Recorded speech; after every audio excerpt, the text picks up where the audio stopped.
Snow White Brothers Grimm Fairy Tales.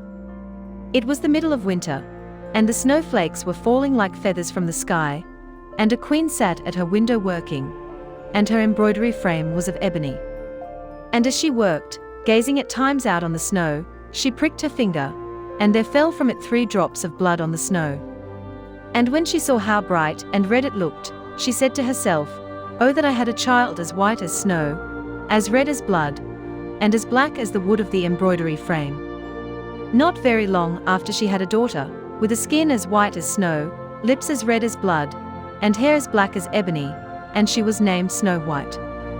And when she was born, the queen died.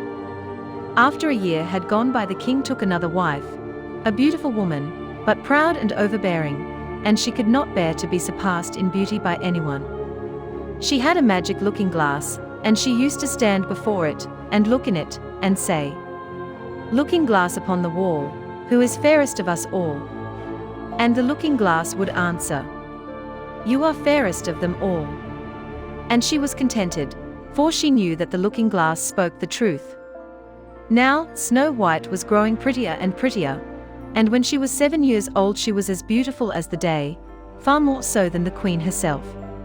So one day when the queen went to her mirror and said, "Looking glass upon the wall, who is fairest of us all?" it answered, "Queen, you are full fair, 'tis true, but Snow White fairer is than you."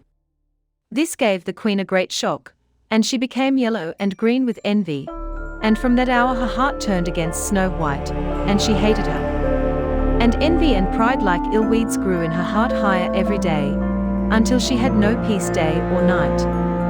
At last, she sent for a huntsman, and said, "Take the child out into the woods, so that I may set eyes on her no more. You must put her to death, and bring me her heart for a token." The huntsman consented, and led her away, but when he drew his cutlass to pierce Snow White's innocent heart, she began to weep, and to say, "Oh, dear huntsman, do not take my life.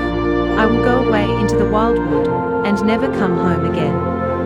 And as she was so lovely, the huntsman had pity on her, and said, "Away with you then, poor child," for he thought the wild animals would be sure to devour her. And it was as if a stone had been rolled away from his heart when he spared to put her to death. Just at that moment, a young wild boar came running by, so he caught and killed it, and taking out its heart, he brought it to the queen for a token.